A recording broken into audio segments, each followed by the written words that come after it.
मान भी मु जहाँ जानिया को पाइली पहंगा पंचायत ग्रामवासी माने संगे आमर भी किसी कार्यकर्ता एवं दीपांचल भी आमर भारतीय जनता पार्टी कार्यकर्ता माने से काम को बंद कर शुणा पाइली। तेणु से जो बंद होची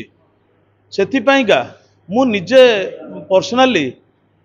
मो मंत्री संगे कथा हेबी जे सेटा कौन हो एटा कहीं करागला आ काम को आउ कौन उपाय अच्छी से आम मंत्री बुझा। जल गोटे जिनस जलपी तो क्या आम ये करें किंतु से जिनस घटना कौन तार सत्यासत्य बाहर किंतु यही सब जिनस करने पूर्व समस्त चिंता करिया दरकार ये प्रोजेक्ट की करिथिला किए से काकटपुर न होई नियाली रे पहंगा पाखे है केमती सी तो बड़ा आश्चर्य कथा रोच यहाँ ही मोर आपको कहबार थिला माने सेटा हस भी लगुच दुख भी लगुच सेटा मु मात्र वर्षे है विधायक एटी नियाली निर्वाचन मंडल मु वर्षे है विधायक अच्छे ये वर्षे भितर से किसी टेंडर से सेमती किसी होता मु भी जानी जे सेठी कौन होउतला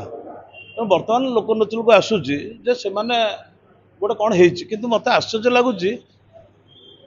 जो माने आकु राजनीतिकरण करने जाउछंती सेई मानक समय रे बिजु जनता दलर सरकार समय रे से प्रोजेक्ट तैयारी एवं टेंडर मध्य से समय रे काम से यही समय आरंभ कर ताकू राजनीतिकरण कौन पे करा होची कौन है मु तो जानी किंतु बहुत लंबा लंबा भाषण मु देखुची तेणु दिंतु आमे भी सरकार पाखे दाबी रखिबू मु कौन से प्रकृत में को उद्देश्य नहीं सेटा केतबळे केमिति टेंडर हैला पल्ली सभा हेछि कि नहीं ये जो नदी रे जो खोला जाउची एडा साधारणतः पल्ली सभा माध्यम रे हवा कथा तेणु ताकू भी तदंत करा जिवो जे एडा पल्ली सभा रे हेछि ना काहार स्वार्थ पे एठी हेछि आ सेतबळे जे विधायक थिले से कौन पे याकू ऑब्जेक्शन कले नाही।